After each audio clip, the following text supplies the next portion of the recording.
Okay, let's go. Number 10, the Lod Mosaic. You are standing in a construction trench in the middle of a modern Israeli town. It is 1996. The road overhead is being widened, and the machines have cut down through about 1.5 meters of packed earth and rubble. This is ordinary work. Then the color appears. Under the gray dirt, there is a strip of small stones set in careful rows, red and ochre, and deep sea green.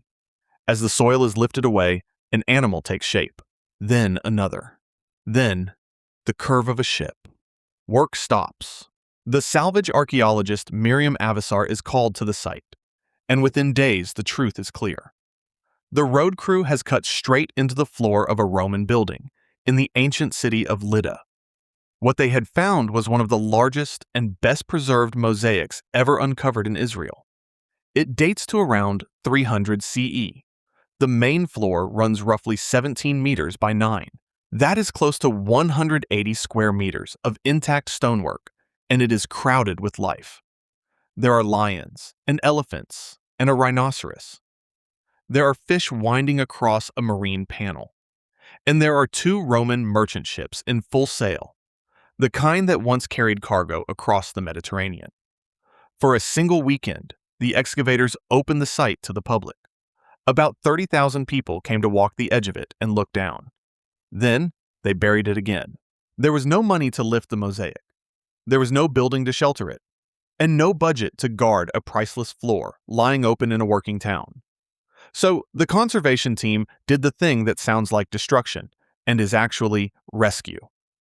They laid protective fabric directly over the ancient surface, sheet after sheet of white geotextile. Then a layer of plastic mesh. Then about 10 centimeters of crushed basalt trucked in from a quarry. They filled the trench back in. The most beautiful Roman floor in the country went back under the ground, sealed inside a cocoon of modern material. And there it stayed for 13 years. This is where reburial reveals its strange logic. Exposed to the open air, a mosaic like this would have suffered. Frost, rain, tree roots, foot traffic, and thieves all work faster than any museum can raise funds. Sealed under fabric and stone, the floor was frozen in place. It was protected from the very people who had come to admire it. The dirt was not hiding the discovery. The dirt was keeping it alive. It is worth pausing on what this floor actually was. Lod in Roman times was a busy provincial town, known then as Diospolis, sitting on the roads that linked the coast to the interior. A mosaic of this size and quality would have paved the reception room of a wealthy household, a place built to impress guests. The craftsmanship is extraordinary. Tens of thousands of tiny cut stones called tesserae were fitted by hand into scenes of animals from across the known world, a visual boast about wealth and reach. Whoever commissioned it wanted visitors to understand exactly how far their horizons stretched. For 1,700 years, that floor lay hidden under the accumulated rubble of a town that kept living on top of it. It survived earthquakes, conquests, and the slow rise of the modern street grid. And when it finally came back into the light, the people who found it understood that its best chance of surviving the next century was to disappear again. In 2009, the Leon Levy Foundation and the philanthropist Shelby White provided the funding that changed everything. The mosaic was finally lifted, cleaned, and conserved. Then it did something few ancient floors ever do. It traveled. Sections went on a world tour through some of the greatest museums on Earth. They were shown at the Metropolitan Museum in New York, at the Louvre, and at the Hermitage in St. Petersburg. Crowds who would never see Lydda saw its lions and its ships. And when conservators went back to prepare a permanent home on the original site, they found the floor was even larger than anyone had realized, with new panels surfacing in 2015 and again in 2018. In June of 2022, more than a quarter of a century after the road crew first cut into it, the mosaic opened to the public for good. It sits now in a purpose-built center on the exact spot where it was made. It is under a roof, behind glass, visible every day. The reburial had done its job. It had carried a masterpiece across 13 dark years and delivered it intact to a generation that could finally afford to protect it. Of all the discoveries on this list, this is the one with the gentlest ending, and it sets the pattern for everything that follows. Sometimes we put the past back into the ground, not to erase it, but because the ground is the safest place we have. Number 9. Spirit Cave, Nevada. You are climbing into a small cave in the high desert east of Fallon, Nevada. It is the summer of 1940. You are Sydney and Georgia Wheeler, a husband and wife team surveying rock shelters before a mining operation could destroy them. Inside, in the dry dust, you find human remains. One of them is different from anything you expected. It is a body, partly mummified by the desert air. It is wrapped in a blanket woven from strips of rabbit skin and laid on mats of woven reed, with worn moccasins still on the feet. The Wheelers recovered the remains and a collection of artifacts. For decades, everyone assumed the burial was perhaps 1,000 or 2,000 years old. It sat in a museum, cataloged and quiet. Then, in the 1990s, radiocarbon testing gave a number nobody was ready for. The man in the rabbit skin blanket had died around 10,600 years ago. He was not merely old. He was one of the oldest human beings ever found in North America, and the oldest natural mummy on the continent. The Wheelers had actually recovered more than one man. The cave held the remains of several people, along with 67 artifacts, a remarkable haul from a single dry shelter. But it was the mummy that mattered most, because the desert had preserved him so completely. His hair, his skin, and the weave of his rabbit skin blanket had all survived, where a body in wetter ground would have vanished. When the true age emerged in the 1990s, it did not just make him old. It placed him near the very beginning of human life in the Great Basin, a witness to a world at the end of the last ice age. The legal fight that followed dragged on for years. A court sent the case back to federal officials in 2006, still unresolved, and the remains stayed in storage while lawyers and scientists and tribal leaders argued over what should happen to a man who had been dead for more than 10,000 years. That number changed the meaning of the remains completely. In 1997, the Fallon Paiute Shoshone tribe filed a claim under a federal repatriation law. They argued that this ancient man was an ancestor and should be returned for burial. Federal officials refused, saying the link could not be established. A long legal fight followed, and it hardened into one of the central questions in American archaeology. Who does an ancient body belong to?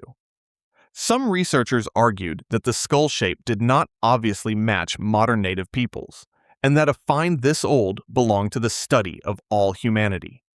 The tribe argued that their ancestor was being held in a drawer against their will. The deadlock broke through science, and it broke in a way almost nobody predicted. With the tribe's permission, the geneticist Eske Villerslev and his colleagues were allowed to analyze genetic material from the remains. The agreement was simple.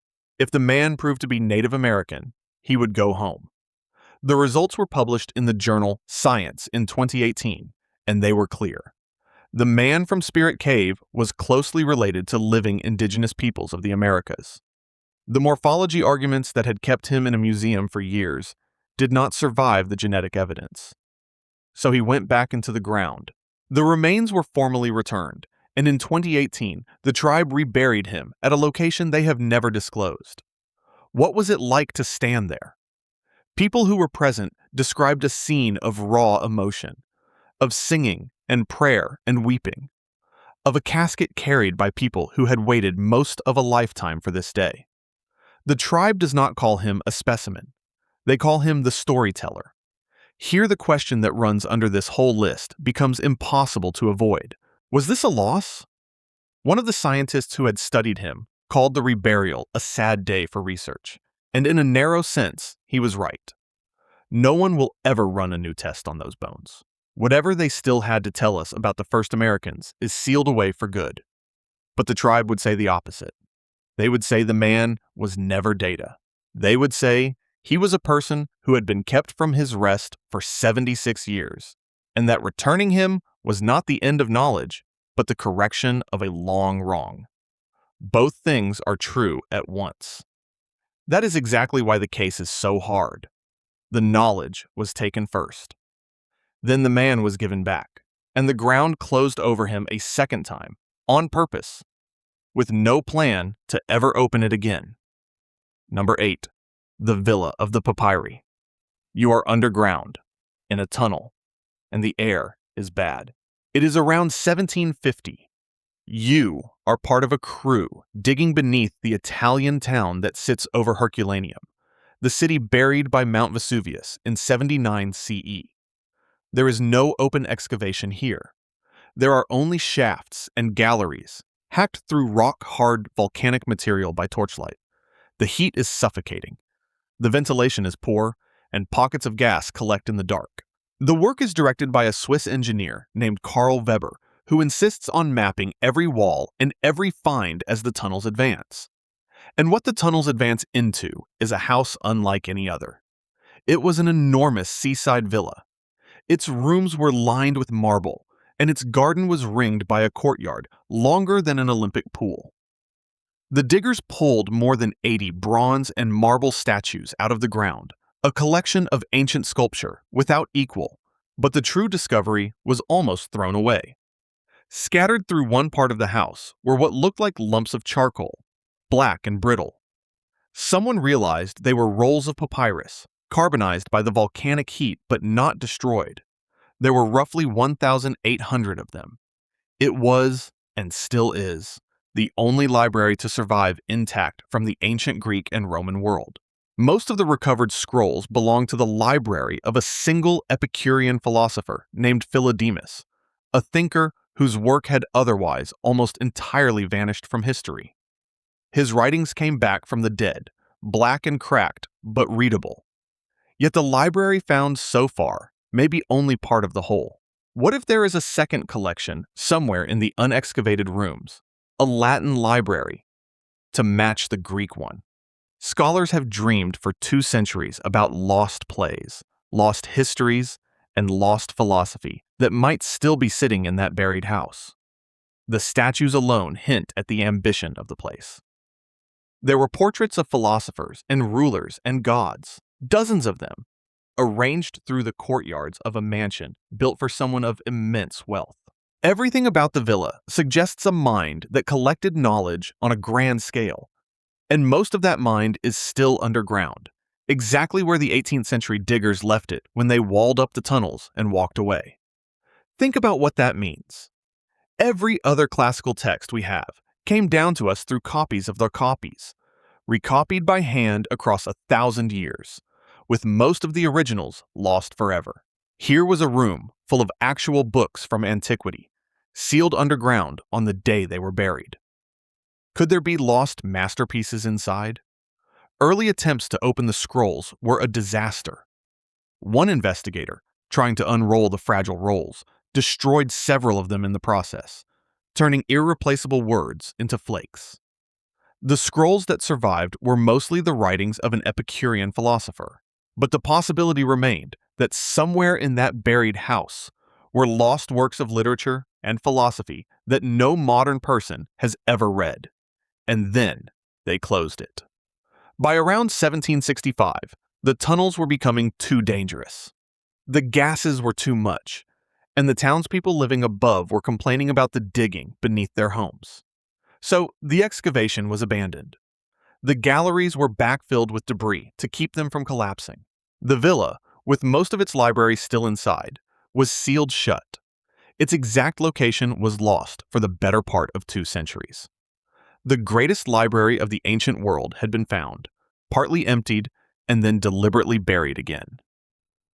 How does that happen? It happens when the danger outweighs the treasure, and the people on top of it just want the digging to stop. Rediscovery came slowly. In the 1980s, working from Weber's meticulous old maps, archaeologists located the site once more. In the 1990s, a limited open-air excavation exposed part of the villa to daylight for the first time, revealing the atrium, the lower floors, and a pavilion that once faced the sea. but only about a third of the building has ever been explored. The rest, including whatever books remain, still lies underground beneath a living town. Digging it out is no longer just an archaeological question. It is a political and financial one, tangled up with the houses and streets that sit on top of it. There is a strange resolution unfolding even now. Rather than tear the scrolls open, researchers have learned to read the ones already recovered without unrolling them at all. Using powerful scanning and imaging techniques, they can peer inside the carbon and recover ancient letters. From rolls too fragile to touch, word by word, sentence long thought lost are coming back. But the library itself stays where it was left, waiting under the ground. 250 years ago, faced with poison air and a collapsing tunnel, people made a choice that still shapes what we know of the ancient mind. They covered it over, and the deepest part of that library has never been seen since. Number 7. Lod Meadows, Canada. You are walking across a windswept meadow at the northern tip of Newfoundland, where the land runs out into the cold North Atlantic.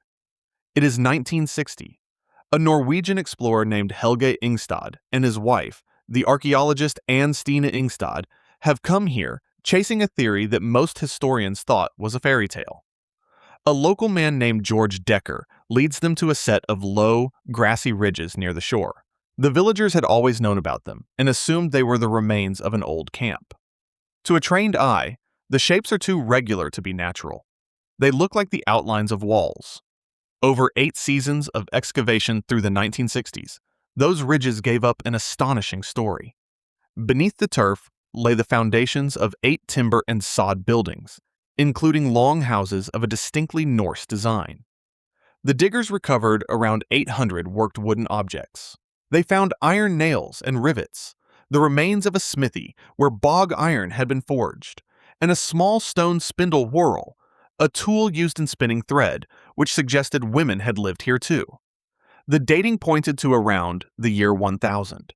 This was a Norse settlement in North America, the only one ever confirmed, planted on this coast roughly 5 centuries before Columbus crossed the ocean. For centuries, the Icelandic sagas had told of a place the Norse called Vinland, a land of grapes and timber somewhere far to the west, reached by voyagers sailing on from Greenland. Most scholars had filed these tales under legend. Lod Meadows changed that overnight. Here was hard proof, iron and timber and hearths, that the old stories carried real memory inside them. Some of the objects found later, including butternuts that do not grow this far north, even hinted that these Norse travelers had ventured further south into warmer country. But was this a permanent colony or a brief foothold? The evidence points to a small outpost, used for a short time and then abandoned, a base for exploring a coastline the Norse never managed to hold. After the main excavations, the National Park Service took over the site's care, and in 1978 it became the first location anywhere in Canada to be named a World Heritage Site, honored as a turning point in the human story. The sagas had been true after all. Norse voyagers really had reached the Americas. Here was the physical proof, the campsite where they had built houses and repaired boats and worked metal at the far edge of their known world. Do you see how big that is? It rewrote the map of who arrived where and when. The site became the first place in Canada ever named a World Heritage Site, recognized as one of the most important archaeological discoveries of the century. And then, once the digging was done, they filled it back in. The buildings at Lod Meadows were made of turf and timber. Those materials survive for 1,000 years, only as long as they stay wet and buried. Expose the old walls to the open air, and they begin to rot, dry out, and crumble almost at once. So what do you do with proof this precious once it is fragile? After each phase of excavation, the teams carefully reburied what they had found. They covered the ancient foundations with sod to hold them in the damp, dark, stable conditions that had preserved them in the first place. What you see at the site today is not the Norse settlement itself. It is a smooth green field with faint raised outlines.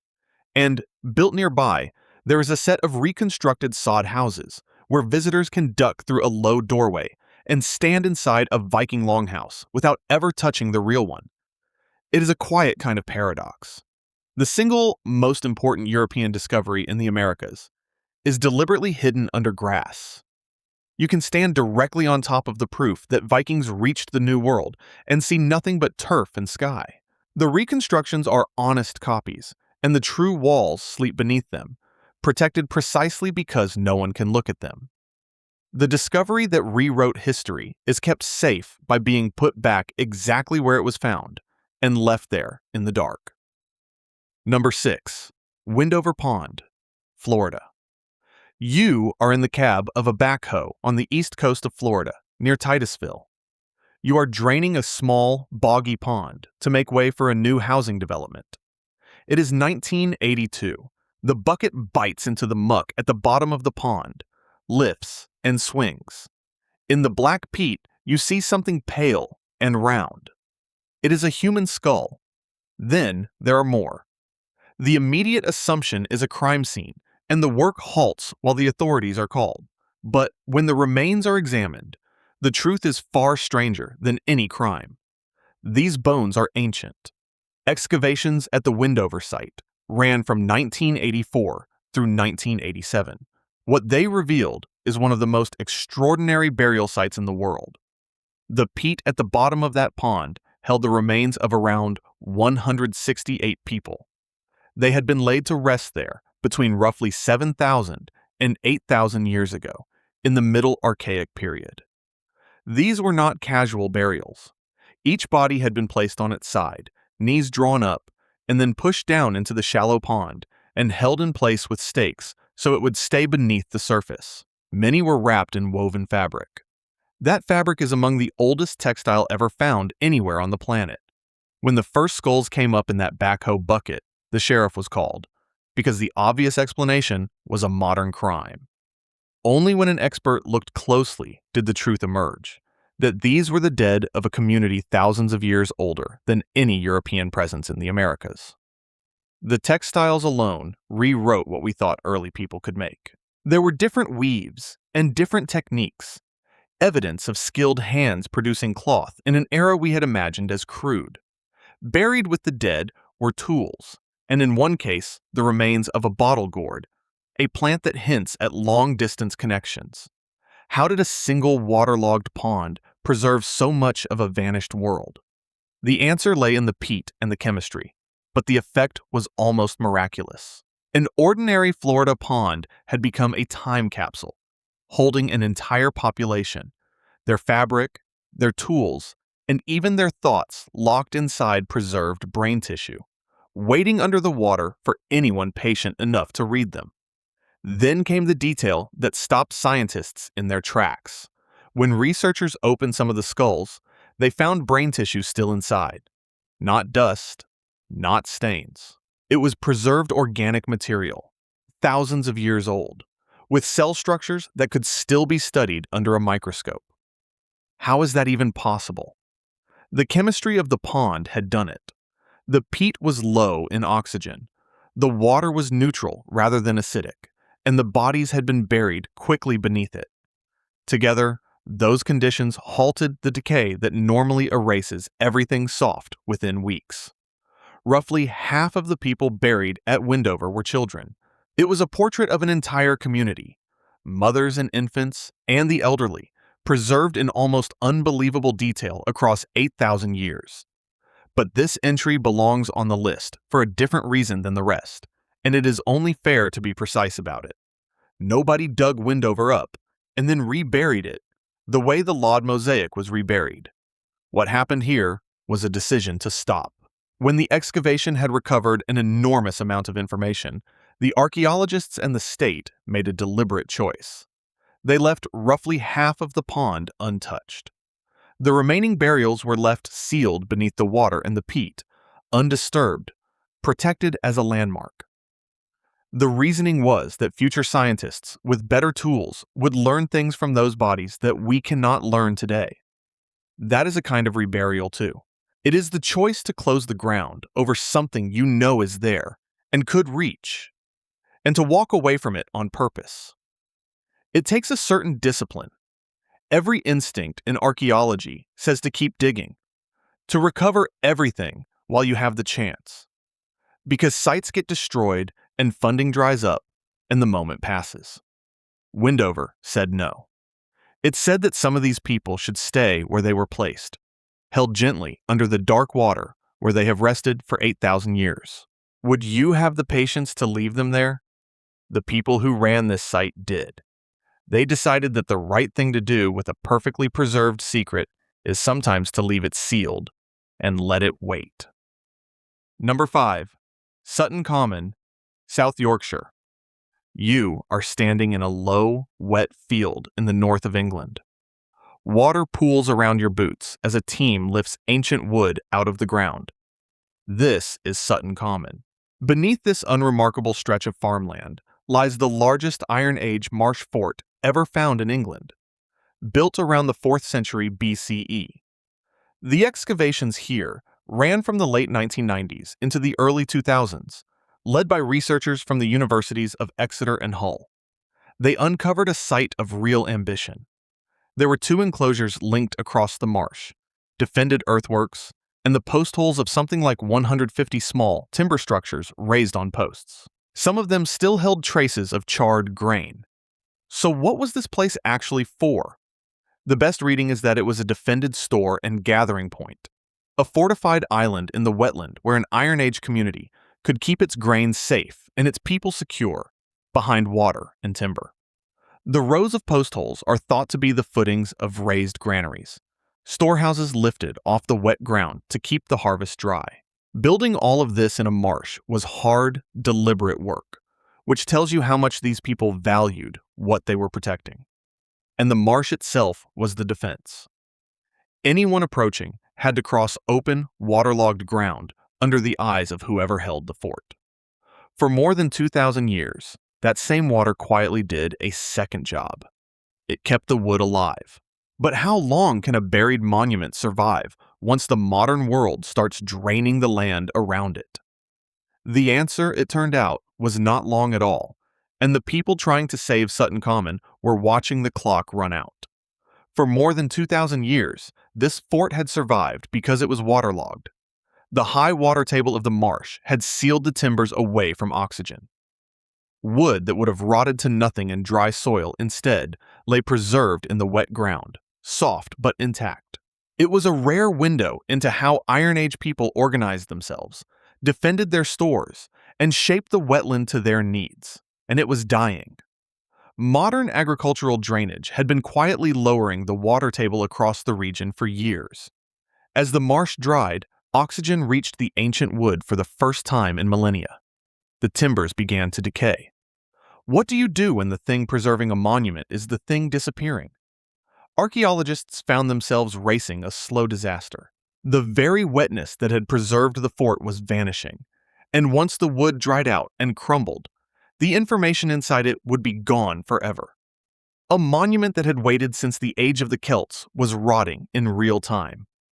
The response was radical, and it ran against the ordinary impulse to dig everything up and haul it to a museum. Rather than excavate the whole fort and lose it to the air, the decision was made to save it by drowning it again. Land around the site was purchased. The modern drains were blocked, and water was deliberately allowed to return. The marsh was re-wetted. The excavated areas were reburied, and the fort was pushed back down beneath the wet ground that had protected it for 2,000 years. It was sealed once more in the oxygen-starved dark, where the timbers could stop decaying. Today, Sutton Common looks like what it is on the surface. It is a quiet green wetland, with birds and reeds, and no obvious sign that anything lies beneath. The largest marsh fort in England is under there, held in the water on purpose, preserved by the very flooding that once made it possible to build. It became a model for how to protect waterlogged sites across the country. It was a demonstration that sometimes the best thing you can do with a fragile discovery is not to lift it into the light, but to sink it back into the ground and let the water close over it. The fort is safe now, exactly because you cannot see it. Number 4. Richard III, Leicester. You are standing on the cracked tarmac of a city council parking lot in the English Midlands. It is the autumn of 2012. Someone has painted a large letter R on the surface, marking the spot where a team from the University of Leicester wants to dig. The R stands for reserved, an ordinary parking mark. But the coincidence is almost too neat, because the team is looking for a king. This is the site of the long demolished Church of the Grey Friars. The project, driven forward by the researcher Philippa Langley, is hunting for the lost grave of Richard III, the last king of the House of Plantagenet, killed in battle more than 5 centuries ago. Astonishingly, they found him almost at once. On the first day of digging, in one of the very first trenches, human leg bones appeared. As the excavation continued, a full skeleton emerged, and it carried extraordinary signs. The spine was curved by severe scoliosis, matching the old descriptions of a king with an uneven build. The skull and body bore the marks of violence, wounds consistent with death in combat. The remains were carbon dated to the right era, and then genetic material extracted from the bones was compared with a living descendant of Richard's family, a man named Michael Ibsen. It matched. The king who had lain under a car park for 500 years had a name again. Consider how unlikely all of this was. The friary had been demolished nearly 5 centuries earlier, its exact location lost, its ground built over and paved. The odds of digging a few trenches in a modern car park and landing precisely on a lost king were almost absurd. Yet there he was, in the first days of the dig. The skeleton also settled an old argument about the man himself. His enemies had painted him as a twisted, hunchbacked villain, and for centuries that image stuck. The bones told a more human story, a spine bent sideways by scoliosis that would have raised one shoulder, but a body otherwise capable and strong. Researchers even reconstructed his face from the skull, giving the last Plantagenet king a set of features to go with the legend. But once you have found and named a king, what do you owe him? That question turned out to be far harder to answer than anyone digging the trenches had expected. Richard III had died at the Battle of Bosworth in 1485. He was the last English king to die in battle. His short and violent reign ended, and his body hurried into a friary grave that time then erased. To find him at all was remarkable. To identify him with this level of confidence was one of the great archaeological achievements of the modern age. But identifying a king is one thing. Deciding what to do with him is another. And that is where the story turned into a fight. A bitter dispute broke out over where the king should be reburied. Where does a king belong 5 centuries after his death? One group, arguing they represented his more distant relatives, insisted his remains belonged in York, the northern city Richard had loved. Others argued he should stay in Leicester, where he had been found. The quarrel went all the way to a judicial review, a court case over the final resting place of a man dead for more than 500 years. The court ruled in favor of Leicester. In March of 2015, Richard III was reburied with a ceremony worthy of a king. His remains were carried through the region, and enormous crowds turned out. Tens of thousands of people lined the streets to watch the coffin pass. He was laid in a new tomb inside Leicester Cathedral, given in death the dignity his hurried battlefield burial had denied him. And this is what makes his case fit the pattern so exactly. Was this reburial an accident of decay or a quiet act of conservation? Neither. It was a deliberate, public, contested decision about where a body belonged, argued in courtrooms and settled by a judge. And it ended with a medieval king lowered into the ground a second time, on purpose, in front of a watching nation. Number 3. Mungo Man, Australia. You are walking along an eroding ridge of pale sand and clay in the dry heart of New South Wales, in a place the local stockmen once called the Walls of China. It is 1974. You are the geologist Jim Bowler, studying the ancient shorelines of a long-vanished lake. The wind has been scouring this landscape for years, cutting away the soft ground, and as you look, you see something the erosion has exposed. It is bone, stained a deep red, weathering out of the old lake floor. You have found a burial. It will turn out to be one of the most important human discoveries ever made on the Australian continent. The remains became known as Mungo Man. A short distance away lay another ancient individual, Mungo Lady, found a few years earlier at the same site. The dates were staggering. These people had lived and died around 40,000 to 42,000 years ago. That makes them among the oldest human remains ever found in Australia. And they were not simply old bones. Mungo Man had been laid out deliberately on his back, his hands crossed, and his body sprinkled with red ochre, a pigment that had to be carried to this spot from many kilometers away. It is the oldest known ceremonial burial in the world. Mungo Lady had been cremated, the earliest known cremation anywhere on Earth. Do you grasp what that tells us? Human beings were burying and honoring their dead with ritual and meaning more than 40,000 years ago. These two ancient people did more than push back the calendar. They forced a rethink of the whole human story on this continent. The red ochre laid over Mungo Man had been carried from a source many kilometers away, which means these were not simple survivors scraping by. They were people with ceremony, with belief, with the will to honor their dead using pigment brought from far off. What does it take to invent a burial rite? Whatever it takes, human beings here had it more than 40,000 years ago, deep in the Ice Age, on the far side of the world from the caves of Europe that once dominated our idea of early humanity. The remains eroding out of that pale ridge, the old shoreline of a lake that dried up long ago, were among the most important human fossils ever found anywhere. And that importance is exactly what made the question of their future so painful to resolve. The remains were taken away for study. They were carried to the Australian National University in Canberra, hundreds of kilometers from the country where they had rested. For decades, they were the subject of intense scientific work. That included a genetic controversy in the early 2000s, which was later attributed to contamination. But for the Aboriginal communities of the Willandra Lakes region, the traditional owners of this land, the science had come at a cost. Their ancestors, people of profound antiquity and significance, had been dug out of the ground and stored in an institution far from home. The long journey back began in stages. Mungo Lady was returned to the traditional owners in 1992. Mungo Man followed in 2015, after the university formally apologized.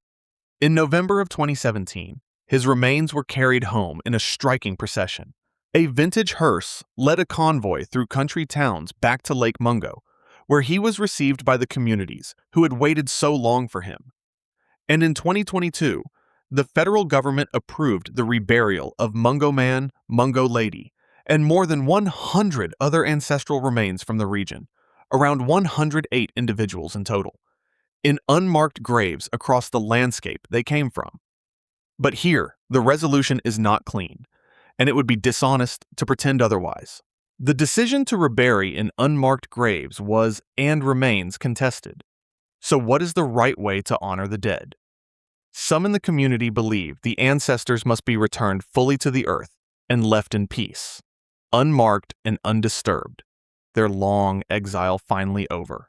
Others argue for a permanent keeping place, a protected site where the remains could rest with dignity, but still be available to future research, so that what these people can teach us about the deep history of humanity is not sealed away forever. As of now, the debate has not fully settled. The oldest ceremonial burial on Earth, the proof that our species was honoring its dead 40,000 years ago, is caught between two ways of showing respect. And the ground has not entirely closed over the question of how to let these ancestors finally rest. Number 2. The Ness of Brodgar Orkney. You are standing in a field on a narrow strip of land in the Orkney Islands, off the northern coast of Scotland. You are watching people fill a trench with rubble and soil. It is the late summer of 2024. This is not a dig beginning, it is a dig ending. Barrow by barrow, the archaeologists are covering over one of the most spectacular Neolithic sites ever discovered in Britain. They are burying it deliberately, on purpose, after 20 years of work. Why would anyone do that? To understand it, you have to rewind 2 decades, to the moment they realized what was under this ground. The Ness of Brodgar sits at the heart of a World Heritage landscape, between two of the greatest stone circles in Britain. In 2003, a survey and a chance find hinted that something lay beneath the field. When excavation began, it revealed a Neolithic complex of astonishing scale and sophistication, spread across roughly 2.5 hectares. The buildings dated to a window around 3,300 to 2,900 BCE that makes them older than Stonehenge in its main phase and older than the Egyptian pyramids. There was a wall up to 6 meters thick. There was a huge structure that some described as a temple, unlike ordinary houses. And there was art, more than 70 decorated stones, along with evidence of painted walls and colored stone. It overturned the old idea of a drab, gray Stone Age. This was a monumental center, a place of gathering and ceremony built by people 5,000 years ago. The scale of the largest building is hard to overstate. It had walls of remarkable thickness and a floor area that dwarfs an ordinary Neolithic house, which is why some archaeologists reached for the word temple to describe it. Around it, the decorated stones carried patterns pecked and incised into their surfaces, and traces of pigment showed that some walls had once been painted in color. What kind of society builds a painted stone complex 5,000 years ago and then holds ceremonies inside it? There is even evidence that the site ended its ancient life with a great feast. The bones of hundreds of cattle mark some kind of closing ritual, held before parts of the complex fell out of use. It was, in other words, a place that mattered enormously to the people who built it, occupied and reshaped over many centuries. And then, thousands of years later, we found it, studied it for a generation, and made the deliberate choice to bury it all over again. For 20 seasons, archaeologists worked this site. It became one of the most important Neolithic excavations in the world, drawing visitors and researchers from across the globe. But excavation is destruction. Every layer you remove is a layer you can never put back exactly as it was. And exposed stone does not last. The Orkney climate is brutal, wet, and wind-lashed, and freezing, and the delicate structures, the decorated stones, and the painted surfaces would not survive being left open to it. Could a shelter save them? Building a permanent roof over the whole site was considered, but the cost was enormous. Worse, the foundations for such a structure would themselves tear through archaeology that has never been touched. So they made the decision that gives this entry its power. After the 2024 season, the excavation was brought to a close, and the team began to bury the site again. Through late August and September, the trenches were filled. The great walls and the temple and the decorated stones were covered over, and the field was returned to green grass. The most important Neolithic complex in Britain, uncovered over 20 years of painstaking work, was deliberately reburied to save it. It was sealed beneath the turf and handed on to a future generation of archaeologists with better tools and gentler methods than we have now. Stand there today, and you would see almost nothing. There is just a field on a strip of land between two lochs, with sheep and sky and the outline of a landscape that has meant something to human beings for 5,000 years. Beneath your feet, the temple is still there, and the painted walls and the art, all of it wrapped in earth and waiting. There is even a hint that the story is not finished. A ground-penetrating radar survey has since detected an anomaly nearby, something still unexplored, and a small investigation is planned to probe it. But the great complex itself has gone back under the grass. It was reburied to protect it from the weather. And, in a way, the archaeologists would not quite put this bluntly, to protect it from us. Number 1. Kennewick Man, the Ancient One. You are wading in the shallows of the Columbia River in Washington State on a summer day in 1996. Your foot knocks against something round in the water. You reach down and lift out a human skull. It is old, clearly old, and it sets off a chain of events that will become the longest and most bitter fight over a single skeleton in the history of American archaeology. More bones are recovered from the riverbank, and they add up to a nearly complete ancient skeleton, one of the oldest and most complete ever found on the continent. It dates to somewhere between 8,400 and 9,000 years ago. The skull was found almost by accident by two young men wading in the river during a hydroplane race. One of those small chances that changes a field forever. The near completeness of what they pulled from the water is exactly what made him so precious to science and so bitterly contested. A skeleton this old and this intact could speak to questions about the first peopling of the continent that almost nothing else could. He was studied more intensively than perhaps any other ancient American, generating a huge scientific record, including a detailed book that ran to hundreds of pages. Every measurement, every scan, and every analysis was a piece of a puzzle about where the earliest Americans came from. And all of that work, in the end, pointed toward a single conclusion that would send him back into the ground. From the very beginning, this discovery was a battlefield. An early examination described features that were said not to obviously match modern Native Americans, a claim that would fuel years of dispute. And within about a year of the skeleton being found, something extraordinary happened to the place where it had been discovered. The riverbank site was buried. Federal authorities, on land they controlled, covered the spot under an estimated 2,000 tons of rock and dirt dropped into place and topped with planted trees. It was described as an act of protection and erosion control. But whatever else lay in that ground, and whatever the exact coordinates had been, was sealed away beneath the rubble. The very first reburial in this story was not the man. It was the ground he came from. Then came the war over the bones themselves. 5 tribes of the region came forward to claim him as an ancestor. They included the Umatilla, the Yakima, the Colville, the Wanapum, and the Nez Perce, and they called him the Ancient One, demanding that he be returned for reburial under federal law. A group of scientists sued to stop the return. They argued that a skeleton this old and this important was a scientific treasure belonging to the study of all human history, and that they had the right to examine it. They won their case in the courts. The Ancient One was studied intensively, producing a vast body of research, including arguments that his skull showed affinities with populations from across the Pacific rather than with Native America. And then the science that had been used to keep him from his people turned around completely.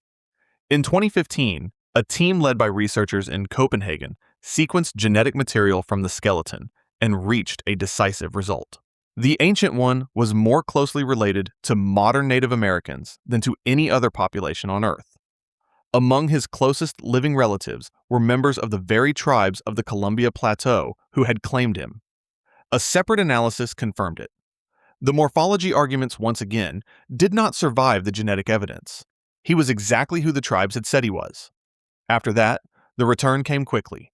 At the end of 2016, a federal law was passed specifically to send him home, overriding the earlier legal process. In February of 2017, the Ancient One was handed back to the tribes. The day after that, he was reburied, according to tradition, at a secret location on the Columbia Plateau, with around 200 tribal members present to lay him back into the earth. No one will ever study those bones again. He is gone from science entirely, returned to the ground by the descendants who fought for 20 years to bring him home. Look at the full shape of it, because it is the perfect close to this whole list. Kennewick Man was buried not once, but twice by deliberate human choice. First, the place he was found was smothered under 2,000 tons of rock, erasing the site. Then, 2 decades later, the man himself was lowered back into the earth in secret, on purpose, forever. In between, science extracted its answer, the truth of who he was, and then that truth became the very reason he was given back. The knowledge was taken. Then the evidence was returned to the ground and sealed there, beyond any further question. That is the paradox at the center of every story you have heard tonight, drawn to its sharpest possible point. 10 times now, you have watched the same strange act play out across the world. A road crew, a backhoe, a geologist, 2 students in a river, a Norwegian explorer on a windswept coast, all of them uncovering something no one knew was there. And then, again and again, the deliberate reversal.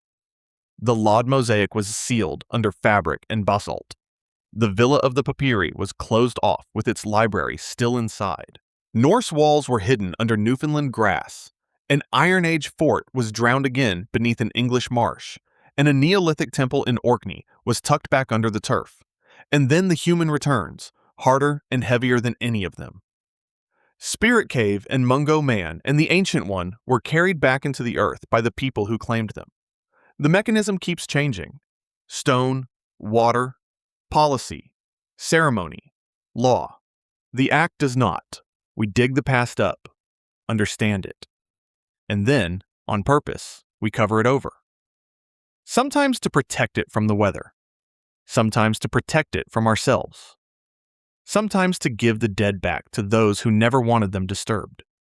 The most valuable things we uncover are often the ones we choose to bury a second time. And the reasons we do it say as much about who we are as the discoveries themselves ever could. Most of what lies under these fields and ponds and hills is still down there, sealed deliberately, waiting for a generation we have quietly decided to trust more than our own. If you want to see more videos like this, click the video on screen now and make sure to subscribe.